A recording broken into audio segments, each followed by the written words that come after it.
Hello, everyone. Very warm welcome to Brahma Kumaris Silicon Valley. Starting a new series in the month of May. Blameless living leads to blissful living.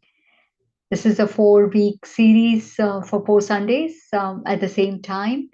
And the intent of the series, as the name indicates, is to move towards a blissful life.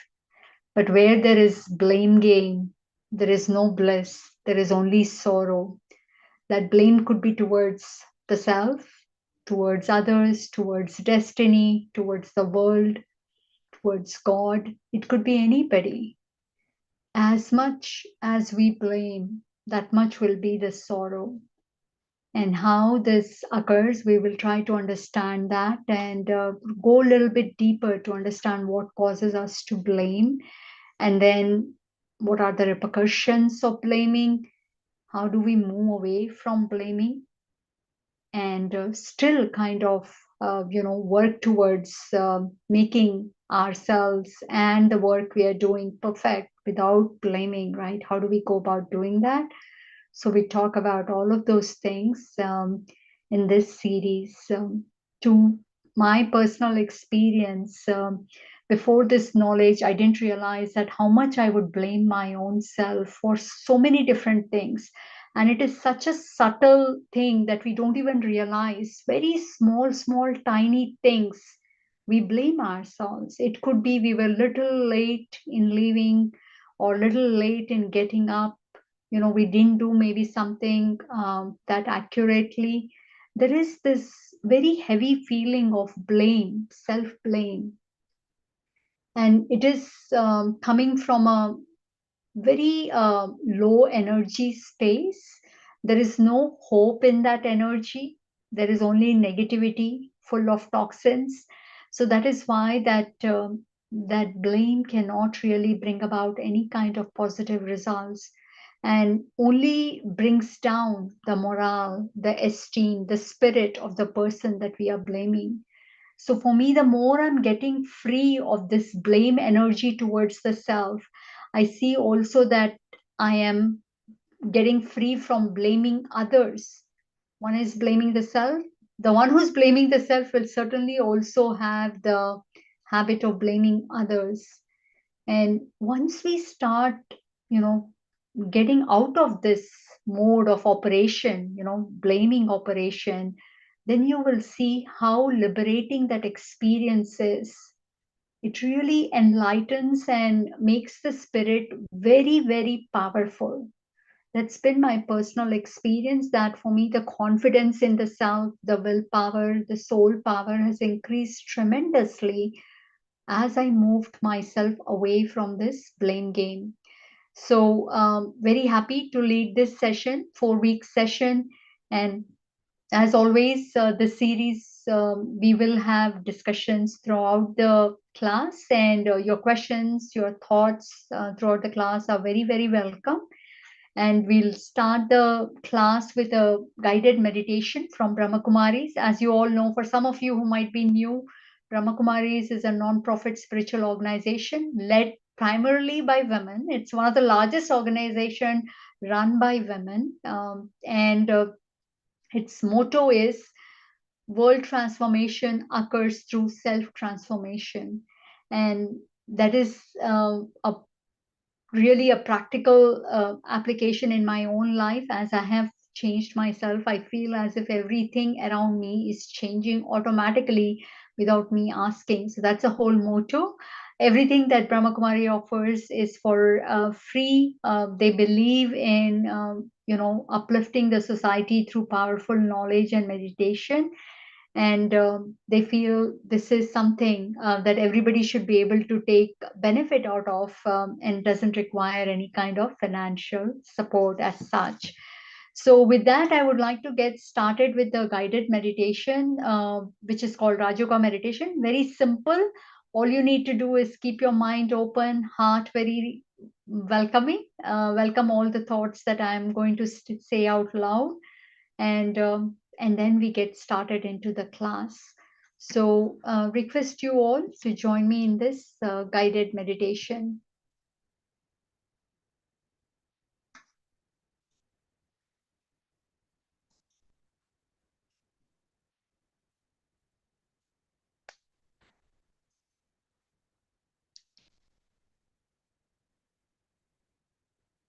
Let's get the body in a comfortable posture.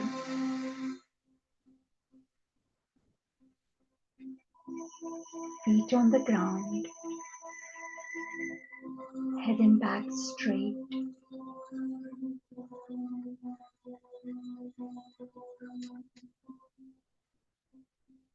And body as still as possible.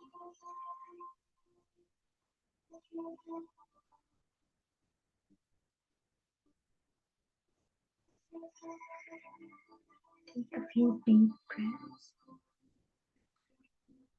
and loosen your muscles.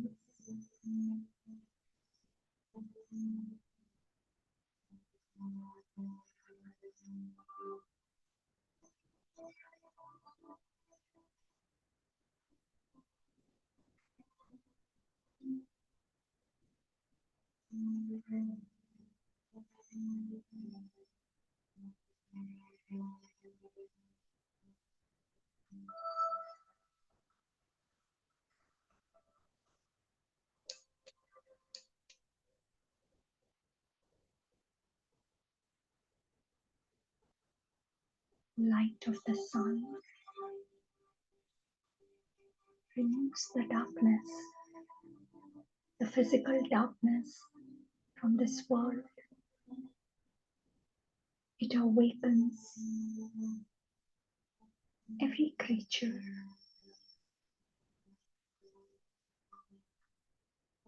It brings fresh energy to start the day.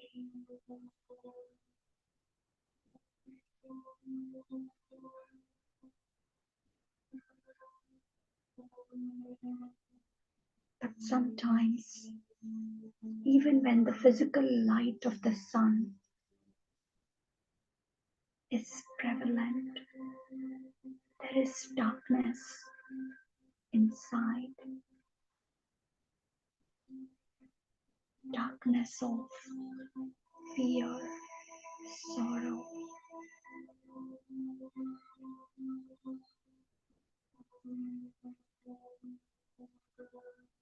And the light of the sun cannot remove this darkness that engulfs the heart.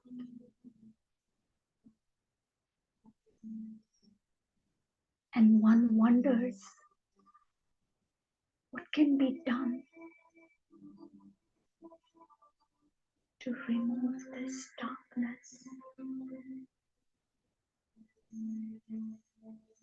We like light, the physical light of the sun, the moon, and the stars. And we also like the spiritual light of joy, of positivity.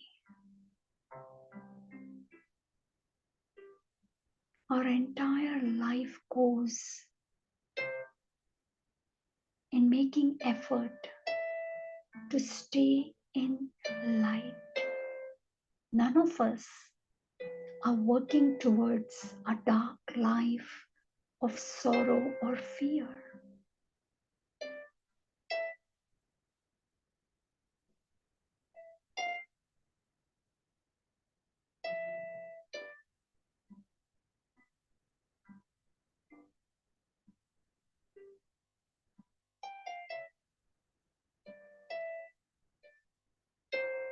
Ignorance is like darkness, and knowledge is brightness.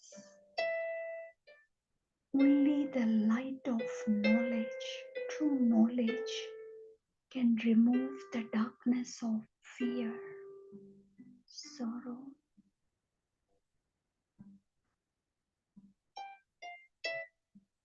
And the ignorance that might exist in our world is that happiness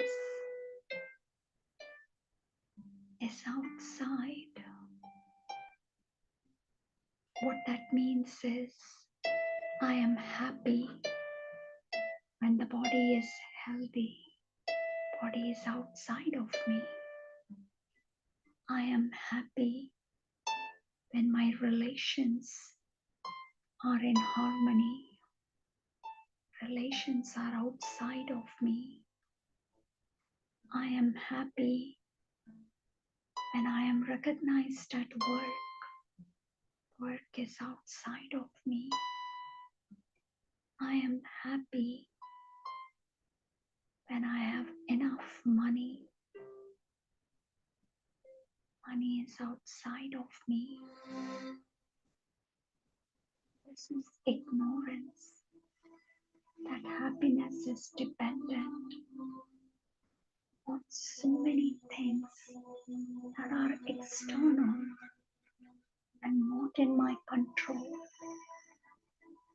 And that is why fear has taken over, because I can't control the things that will keep me happy. I'm always fearful that I might fall sick, that my relationships might break, that I might not have enough money, or that I will lose my job.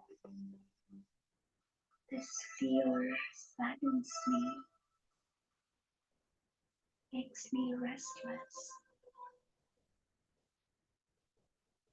and the light of knowledge says, I, the powerful being, is already happy.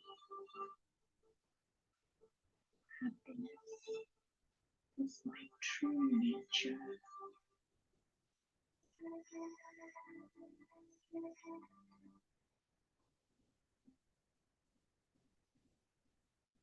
Body is meant to change. Relationships are meant to change. Work is meant to change. But I, the changeless being, watches every change with inner stability. And my inner stability has so much power that it changes the external situation to align at my high frequency. My cheerfulness changes the health of the body, changes the quality of relationships and work. That is the power that exists within me.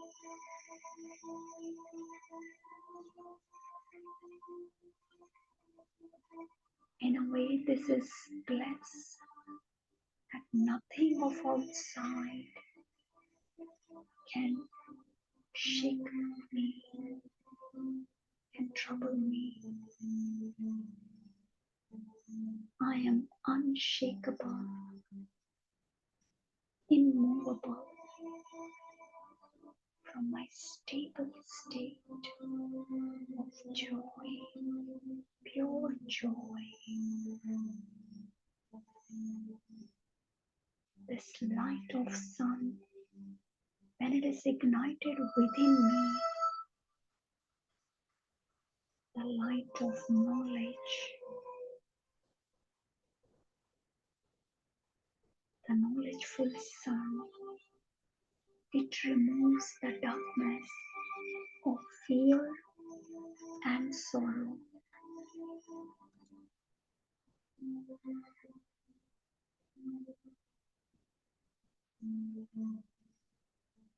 And when I start shining with my inner light, my face glows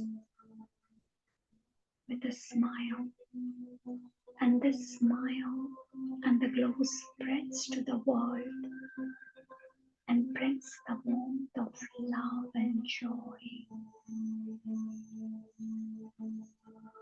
I'm a pure being,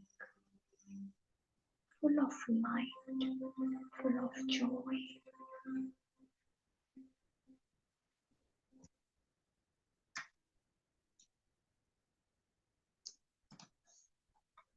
Very warm welcome to everyone. Today is the first class of Blameless Living Leads to Blissful Living. And today's topic will be blaming invites sorrow. We need to first understand why and how. I'm pretty sure most of you might agree, but we will walk towards this whole class to kind of disclose all the reasons why. So we'll get started. First of all, let's try to define blame. And I would appreciate your responses over the chat. How would you define blame? It's very simple, but sometimes it's good to start with a simple definition. So if you could put your responses on the chat, how would you define blame?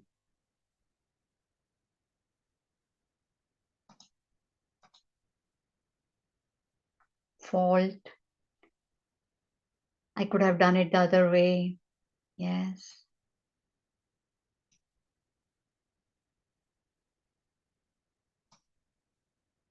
Feeling bad about something I did. Yeah. Putting the responsibility on others. Yes. Responsible for that thing, not being responsible. Okay.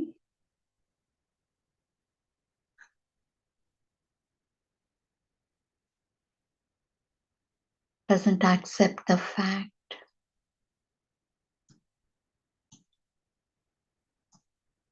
And if you just look it up on Google or in the dictionary, it'll say it's basically assigning responsibility for a fault or wrong on someone or something. My frustration, not responsible for your own fault, an excuse, not able to do things perfectly. Yes, it's basically it does have this negative force in it whenever we are blaming.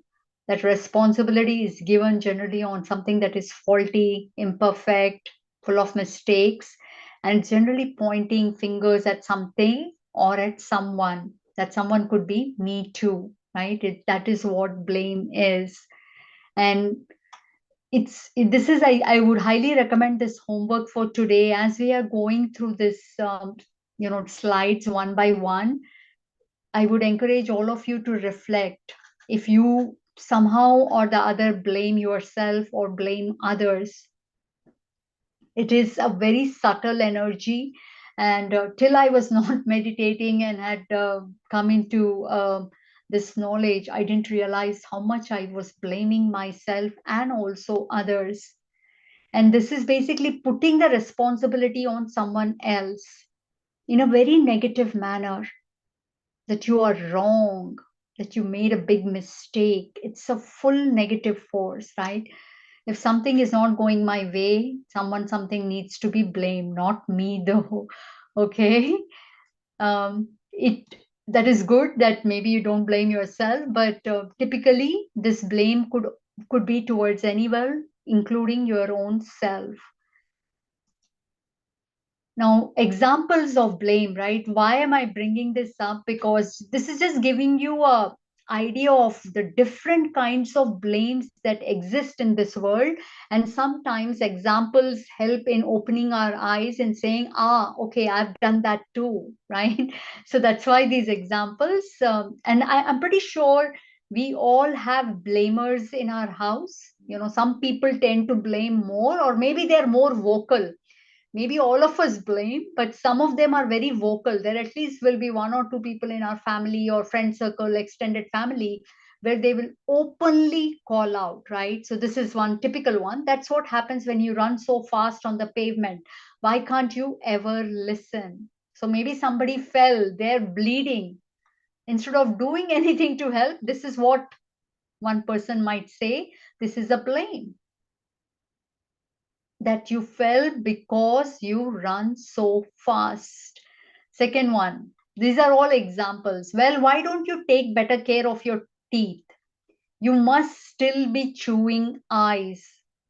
So you are really in pain. You're talking about pain. Maybe somebody is telling this to you, one of your family members or friends, or maybe you yourself. Your own mind is saying this. You knew it, this would happen to you, Meghna, and you still kept chewing on ice. My name is Meghna, by the way, and I refer to myself as Meghna at times. And oops, I don't know what happened.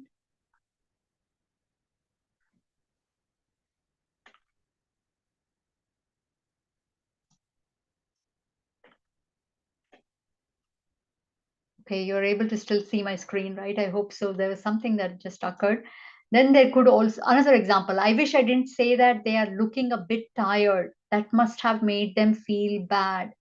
Maybe we made a slight remark, and that remark actually meant nothing. Nobody even felt bad, but we keep thinking about it again and again that maybe something went wrong. Thank you for confirming. And another one, politicians are good for nothing. They're just filling their own pockets. Meghna has done this. Meghna has done this. She's blamed the politicians. She's blamed so many different people for all the problems that exist in the world without even realizing that she was actually blaming. Can't believe it is so dark and gloomy again. The sun dislikes us. This is a blame on the sun, on Mother Nature. We blame at times Mother Nature. Then people are avoiding me. I must have done something wrong again. This is a deeper blame on the self. Somebody is maybe not talking to me, they're avoiding eye contact, maybe whatever it is, then I'll start investigating and putting all kinds of blame on myself. You must have not done that. You're always like this. You're rude. See, nobody likes you. No, this person also doesn't like you. And the attack starts. So these are all different examples of blame game, and I'm pretty sure you have your own list too. This is something that we need to be aware that this is a very heavy negative energy that we are sending either towards ourselves or towards others. Now, a question for all of you: does blaming help in any way? Does it help sometimes? Is it okay to do it once in a while? Does it have any kind of merits? Question for all of you. Does it help? And if so, how? No, it doesn't help. Okay. If anybody thinks it might help, I would love to hear that, and also examples. And no is also good. Okay, it doesn't help.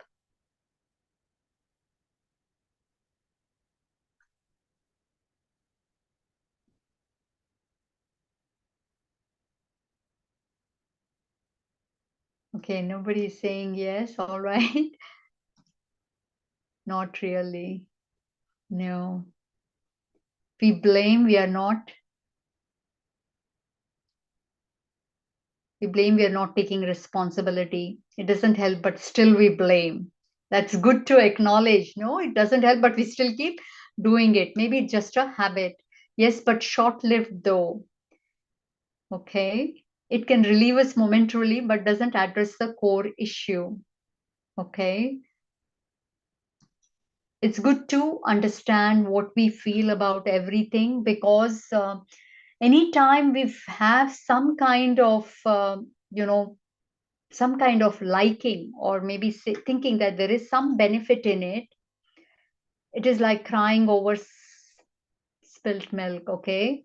It does help sometimes. We start to think about what leads to the problem. Okay.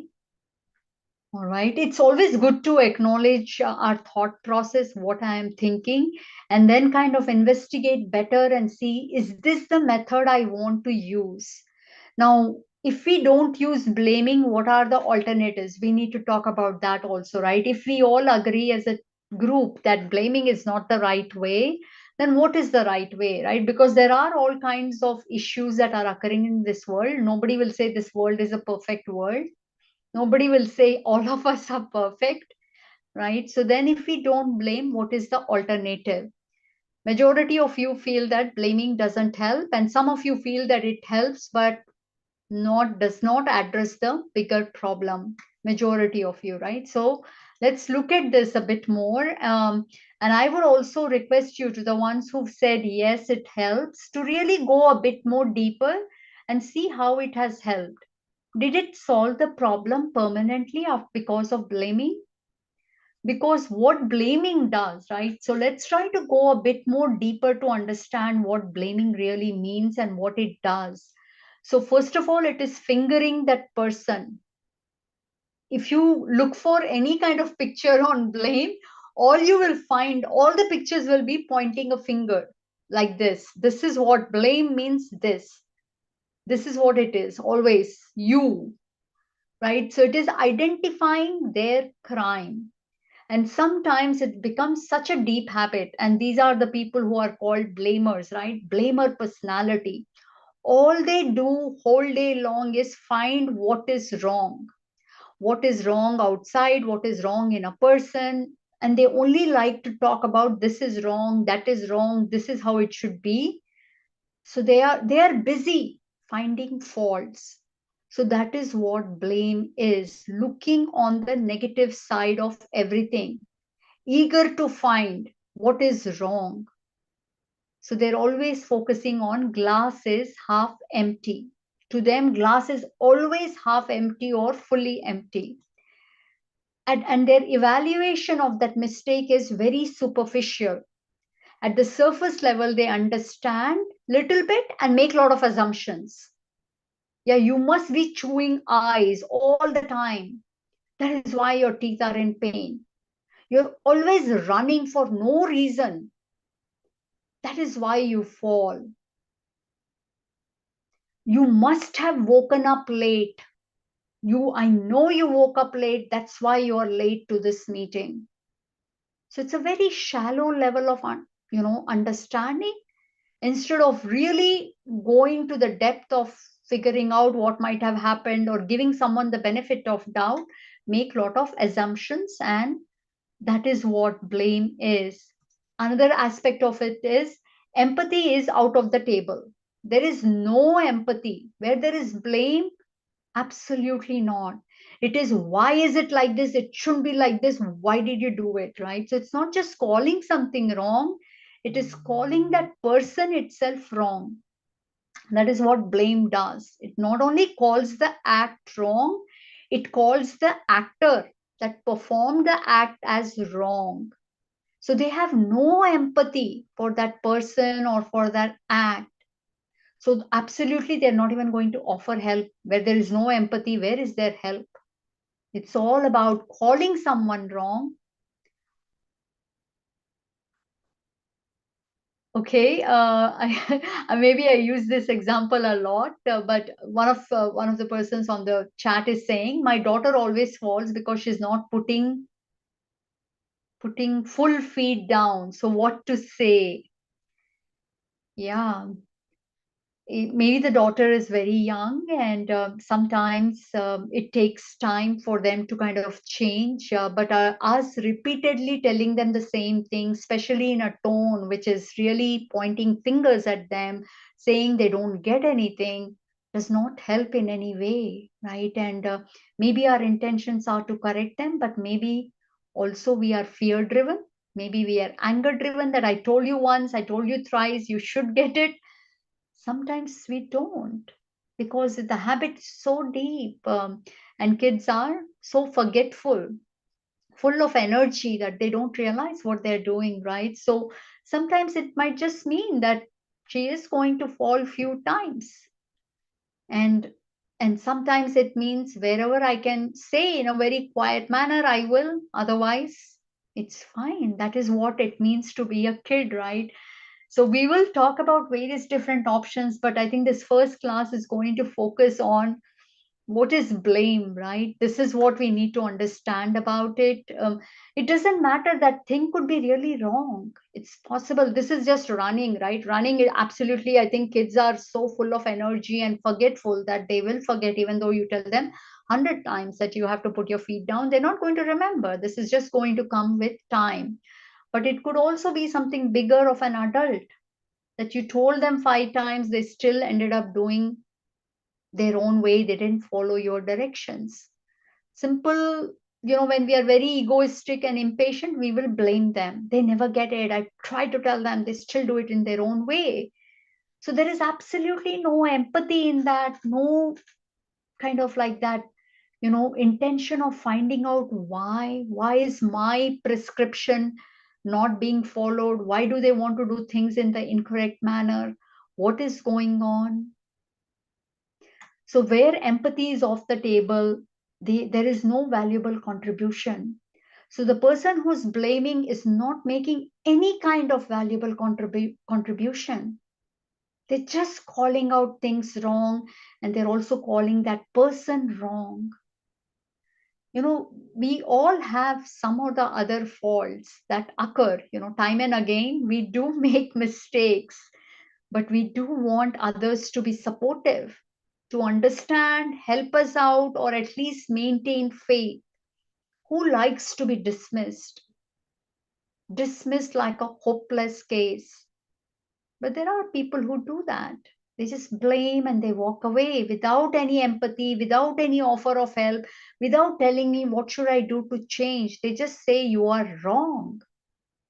And even if you correct yourself, they will still find something wrong and call you wrong again. So this is very important. One is I might be also practicing it. Other aspect is somebody else is practicing it on me. Both could be occurring. I might be the blamer and I might be getting blamed. How do I deal with it? But first part is to understand this is what blaming is. There is no positive energy in this. It's just pointing finger. You are wrong. It's not about your act is wrong. You are wrong. The complete package called I is wrong, or the complete package you is wrong. It is a form of violence, a subtle violence against someone. One is the physical violence, right? Those wounds still heal. But this is emotional violence, blaming. Very subtle. And sometimes we might feel it is harmless. But when it is repeatedly done and the other person is not taking care, it brings down the morale, the confidence, the respect of that individual. So we need to be very careful.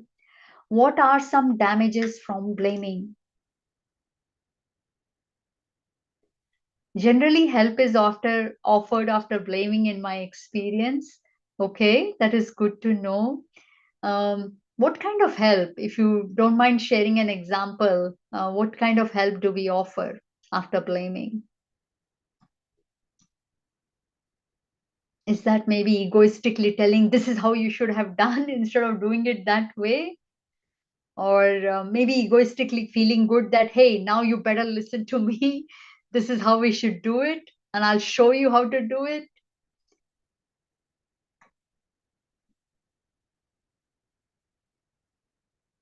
Effect on relationship. Yes, the damage of blame.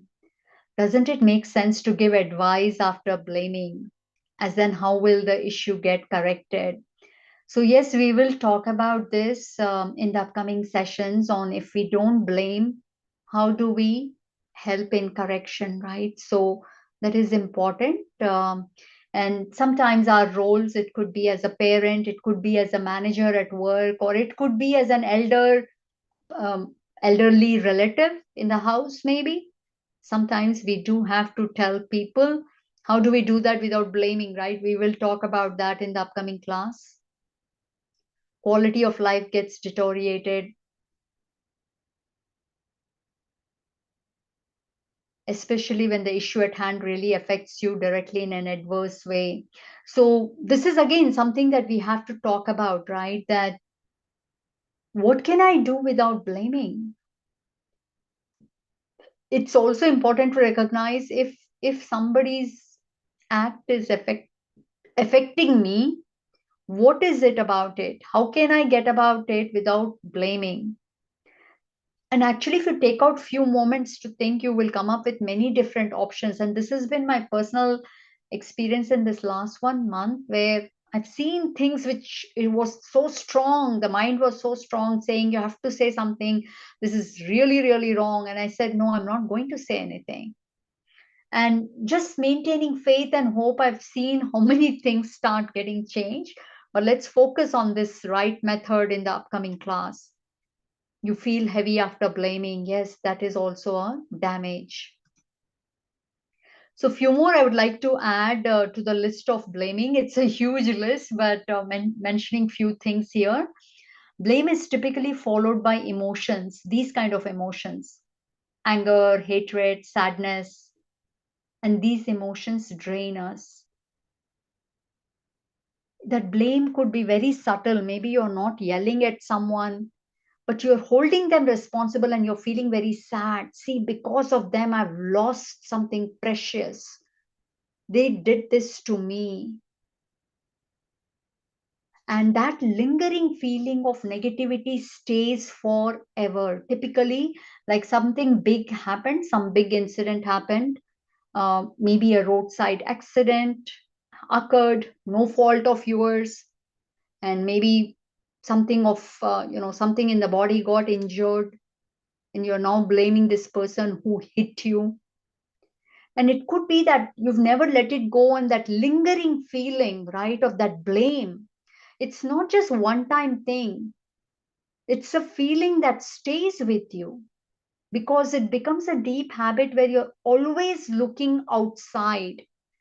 Things are not right in your life. You're not feeling good about your own self. You're not feeling good about life. You're not feeling good in relationships. You're not feeling good at work. But the responsibility of not feeling good is on somebody else. And that is why there is always this lingering feeling of sadness or anger, hatred.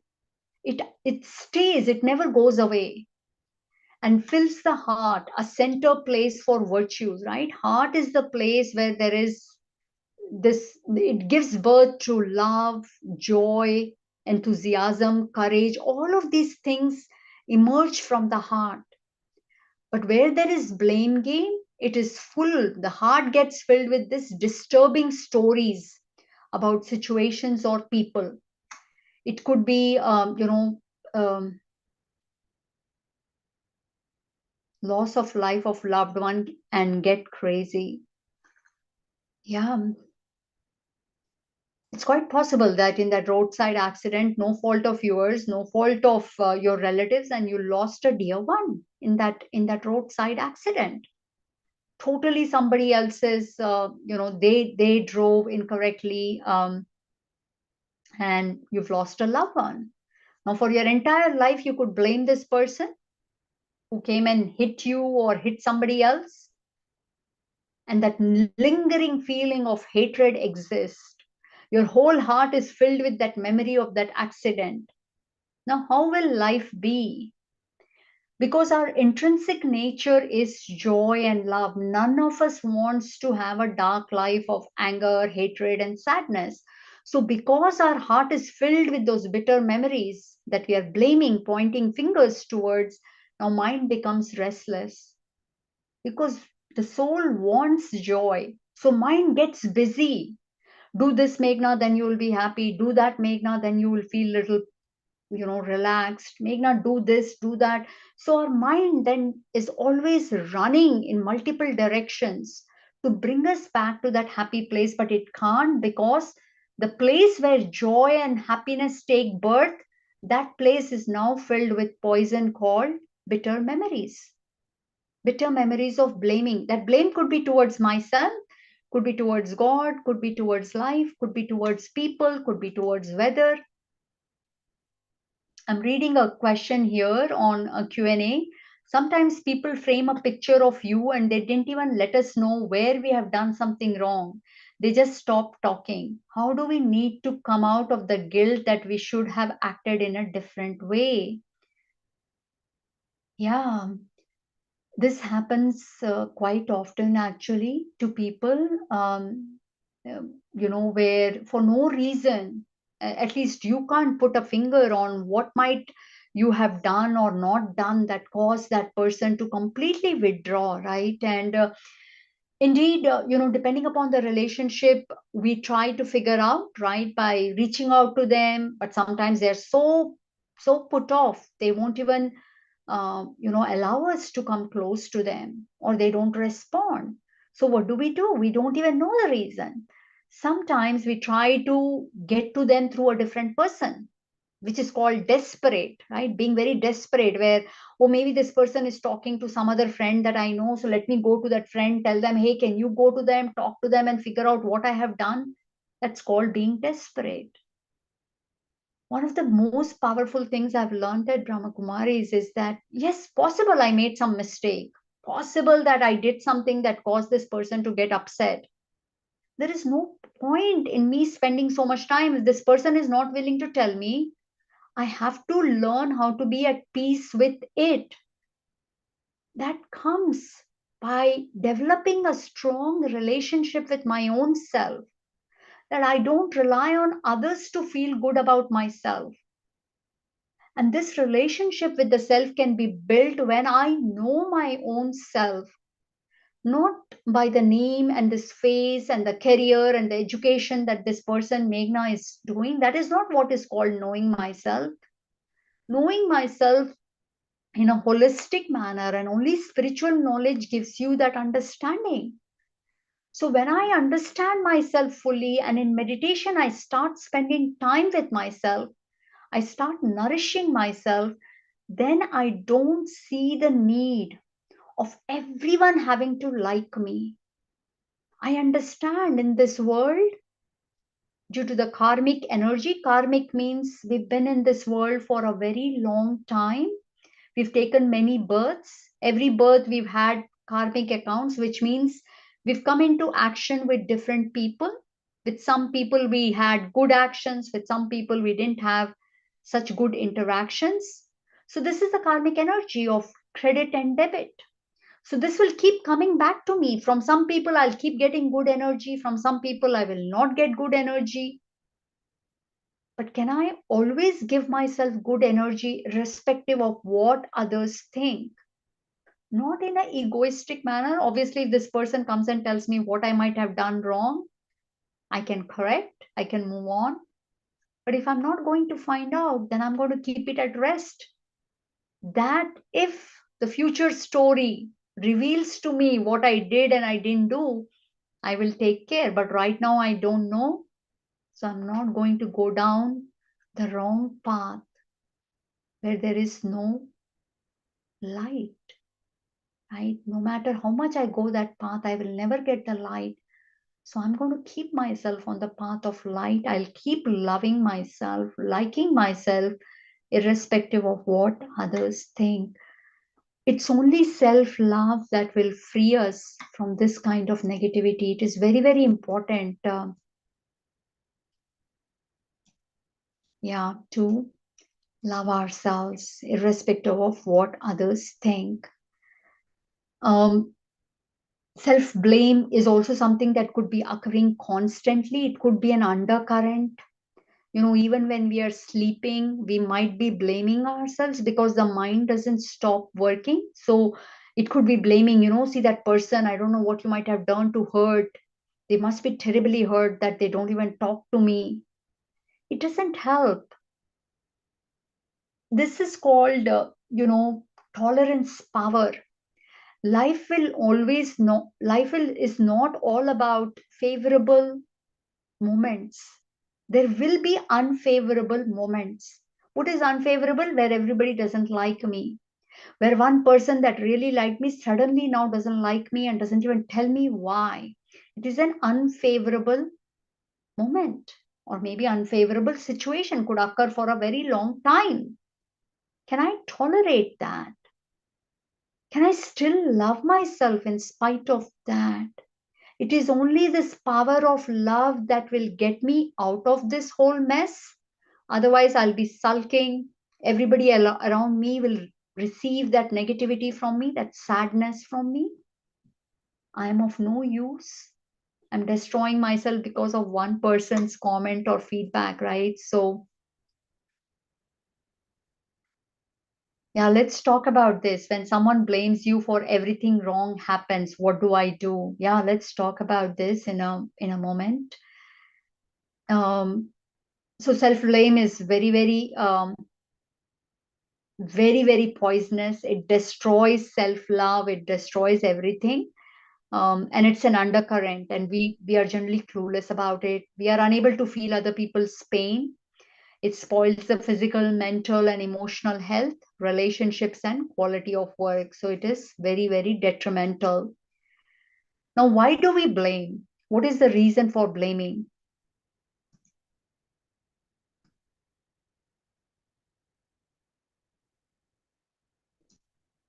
And we will answer this question also. What about blaming others when you feel others are inferiority complex? Okay, why do we blame? Because of inferiority complex. Okay.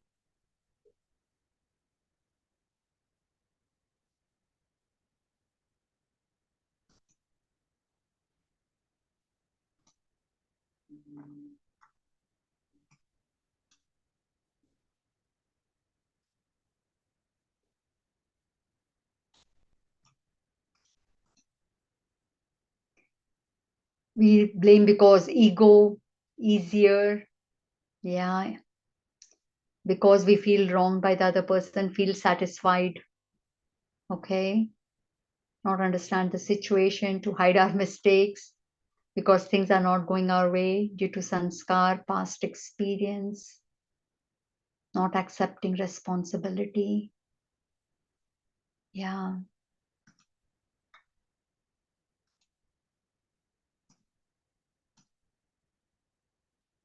Like many of you already said, to deflect responsibility and maybe redirect attention onto others. Yes, can't control our emotions, depressions.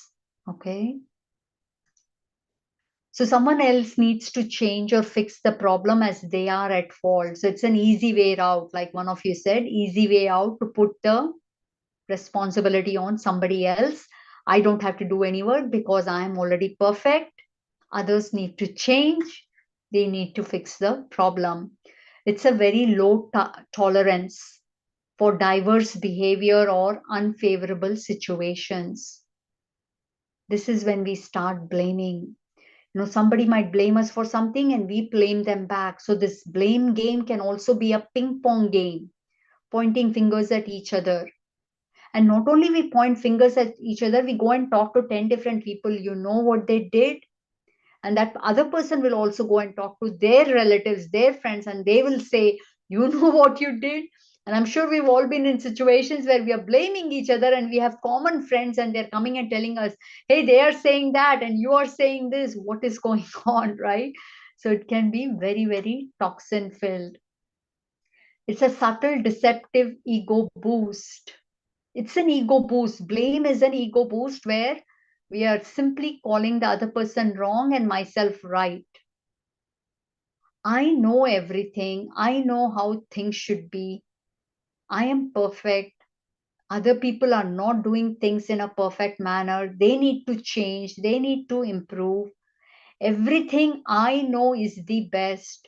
Everything I say is the best. People should follow me. If they are not, then I blame. And bottom line, if we go deeper and deeper to understand, this person is not able to feel self-respect. The only way they feel respected is by calling other people wrong. So their way of feeling good about themselves is putting someone else down. If 10 people they've put down means what? They are better than those 10 people.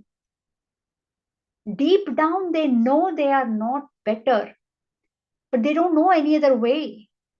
So they try to find something silly. It's actually might not even be wrong, but they will kind of somehow build a story and find different reason and excuses to call you bad because they don't know any other way to look better. So their self-respect depends upon bringing others' respect down. Blame is what? Bringing others' respect down. You're not respectable because you make mistakes. So this is a very, very demeaning method, a very demeaning way to feel respect. And someone who's not feeling pure, blissful life, right? Someone who's, you can call them maybe a sadist, someone who is not feeling any kind of joy, their constant thing is to put blame on others. So this is what is the reason we blame. And just to kind of say, right, when The mind is possessed with ego. Ego is one of the biggest reasons why, where we are trying to feel better, where we can't live with the fact that everybody is good, everybody is equally good. We don't know how to live in that kind of belief. We are always trying to prove that I am better. So, mind that is possessed with ego leaves no space for emotional intelligence to function effectively. That means there is no compassion, there is no understanding, there is no kindness, and moves us towards a life of suffering. So, the moment you start blaming, there is no bliss in that life. It's a life of suffering, because blame is literally calling someone wrong. It's an energy of disrespect towards others. That is what blame is. So the one who's sending that disrespectful energy cannot feel joy. They will instead feel suffering. And these are some powerful quotes that I wanted to bring forward from Brahma Kumaris. Just reading them out loud. The more I look inwards, the less I look outwards. The more I do self-checking, the less I blame others. This is really before I call someone wrong, to check 10 times. What can I do without saying anything? How can I keep myself going? And how can I keep the life also going? You will become so creative in finding very good solutions. You will see that you can actually find very good solutions without even blaming or calling other person wrong. And when you become, when you come in that kind of situations where you're trying to course correct, find out solutions that you can take care of, you'll suddenly see people will start changing for you without you saying anything. This has happened to me many times, where there was situations where I should have said something, I didn't say anything, saying I know this person will feel bad if I call it out. Either they get upset or they get demoralized. What is the point? Let me work around it. And this person then changed. I didn't have to say it. They changed because my inside energy was, this is their temporary weakness. This is not their personality. I refuse to accept that weakness, that mistake as their personality, as calling them as wrong. And that is what changes others. Every time we blame people for our reaction, we are reaffirming that we are weaker than the other person. If somebody can change my emotions, can change my mental state, then aren't they powerful? If I am saying because of you, I get disturbed, because of you, I can't be in peace, means what? I'm very weak and you're very powerful. So blame basically is reaffirming that somebody else has the power to disturb me. And this is a really powerful statement here. True success is a state of free mind, which never gets offended by anyone, any situation, anytime. And this is the goal of this class. True success, which is bliss to me, is a state of free mind, which never gets offended by anyone, any situation, anytime. And that it doesn't mean that offense could have been done or performed by someone else. It could be me. It's possible I made an offense, I did something wrong. In spite of that, my mind doesn't get disturbed by it. And yet I do everything to course correct, but I'm not disturbed. That comes from the light of knowledge. And we will talk about that. How do we define bliss? Because we are moving from blameful to blameless and then blameless to bliss. How would you define bliss? We might run few minutes late today. Hope that is okay. How would you define bliss? Ecstasy. Always happy irrespective of outer conditions.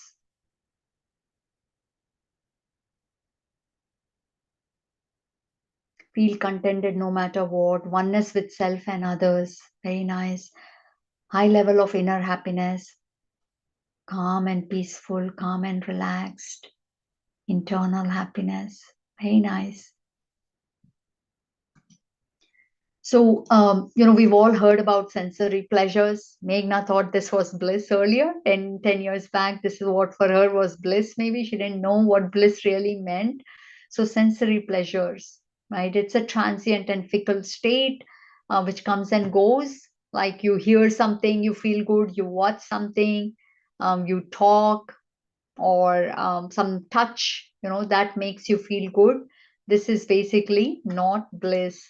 Second is limited happiness, where maybe we're trying to accomplish something. Doesn't need to be at work only. It could be even in the personal front. We are trying to maybe go after a hobby all the way up. So you accomplish something, maybe you even got an award for it. It's little better than this sensory pleasure, but still uncontrollable, because success outside is never guaranteed, right? Not in our control. All you can do is try your best. Feeling light every time. Yes. And this is the definition I got from Brahma Kumaris. It's a true state, lasting happiness, a state of being that transcends the need to engage, indulge in sensual pleasures or even thoughts and emotions. It's our natural state of being. So bliss is not based on sensory pleasures. It's not based on achievements, accomplishments. It's a natural state that stays with me forever. It doesn't require any kinds of thoughts or feelings or recognition. This comes from a complete state of knowledge, of understanding who you really are, this whole world and every being in this world, understanding at a bigger picture level, holistically. That is what will lead to the state of bliss, and that is what we are going to achieve by the end of this session. So, blameless, what does it mean? First of all, if you look at the dictionary meaning of blameless, because we're saying blameless living leads to blissful living, right? So we are trying to understand every aspect so that we can meet the end goal. So it means innocent of wrongdoing, if you look at the dictionary definition. But this basically means it's beyond criticism of anyone or anything. It's a state of being at peace with everything. It could be my mistakes, other people's mistakes. Maybe you could call mistakes of life, mistakes of Mother Nature. Mother Nature maybe came and blew away my house. Maybe Mother Nature, something fell, maybe a tree fell on my car broke. But beyond criticism of anyone or anything, I'm at peace, full contentment with everything, every moment. This is called the state of being at blameless. And this is what will lead to bliss, which is where it is unshaken by any adversity outside or inside. Unshaken. And some of you called it out, right, already. And how do I reach that state? Self reaches this state where I'm unshaken by adversities outside or inside. So there could be adversities inside, right, where the mind is saying you did something to the other person, that person got hurt. So the adversity could be inside or outside. So how do we reach this state? We reach this state by realizing that every being is innocent and is playing their designated part. So in my part, it's possible. I acted a bit foolishly or insensitively. It's possible. Some part of the movie, Meghna didn't perform her role well. Possible. Maybe for the longer part of the movie, Meghna did not perform her role well. Possible. What am I going to do now? I'm going to cry over that spilled milk my entire life and keep performing poorly? Or am I going to take charge and say, no, whatever happened, happened. Now what? Everybody is not going to like me. Now what? Right? And move forward. So we're going to stop here now. What do we, so there was one question, about dealing with a blamer, right? So, okay, let's complete this slide because there was a question about this. So I'm going to leave you with a homework here. This is pretty much a contemplation exercise. There is maybe someone who keeps blaming you for one thing or the other. It could be your own mind too, but maybe it's a relative or a colleague or a friend. So first of all, contemplate. Whatever they're blaming you for, does it affect you emotionally? Does it sadden you? Does it frustrate you? Does it create anger in you? Check on that. Note it down. Whatever you're feeling, whenever they blame things on you, note it down with a pen and paper. Every time, whatever you feel, so that you should at least have a sense of what somebody blames, what is the inner reaction of a outer reaction, right? What is that reaction? Is it maybe you are a people pleaser personality? And check if you want them to be pleased with you. Maybe you want them to like you. Maybe you want them to say finally, Meghna, man, you've changed. I can't find anything wrong in you. Maybe you are waiting for them to praise you. Why? Why do you want this person to like you? Why do you want this person to not find mistakes in you? What is the reason? Can I be at peace with this person constantly pointing fingers at me? Can I be at peace with that? If I can't, why? This is important to check. We are not trying to say that we should not say something, we should not do something, but let me at least first fully understand myself before I go and try to find any kind of solution.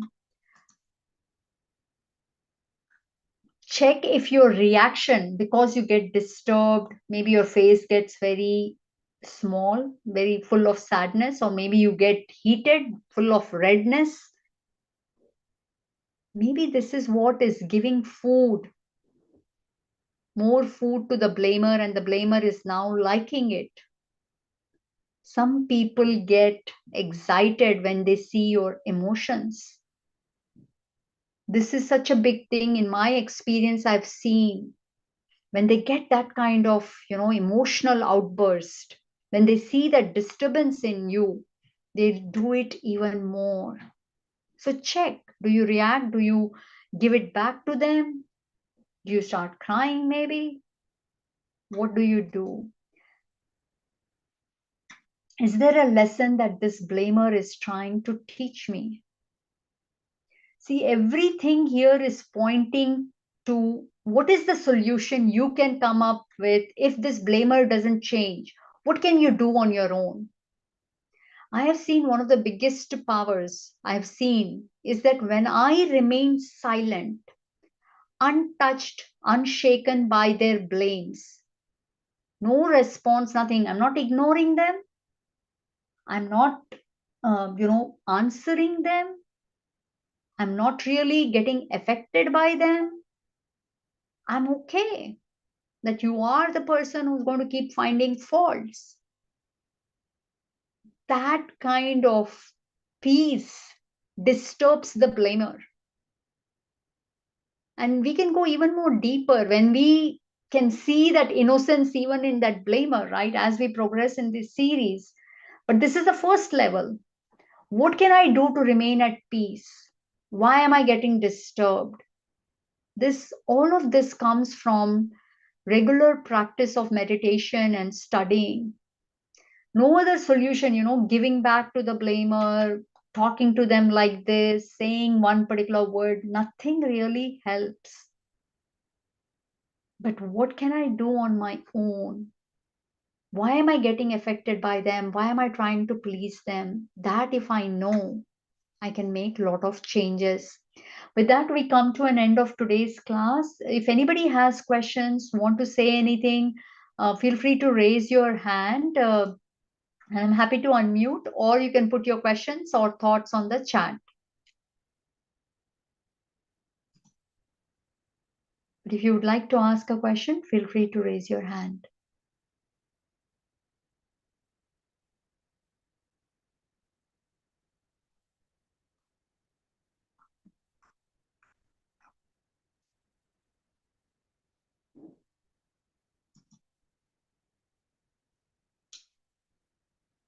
All right.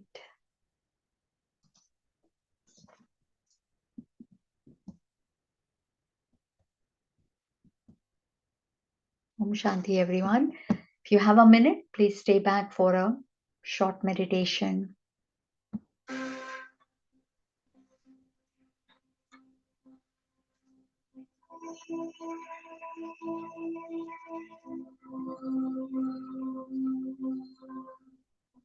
There's always going to be a blamer outside or inside, calling something or the other wrong.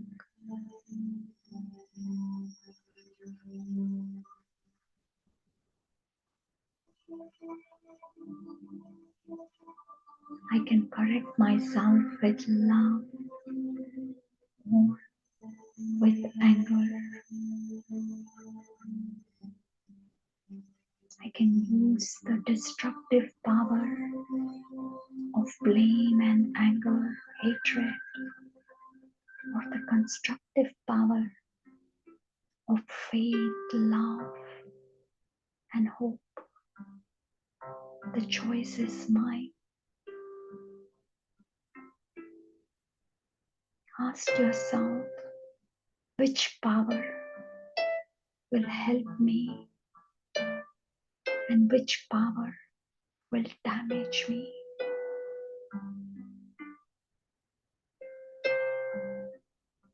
Love is the biggest power that can melt a stone-like heart. So mistakes, small or big, can be corrected even without saying a single word when I shine the power of love on that individual, saying you can change, you're beautiful, I have full faith that you can overcome any mistake.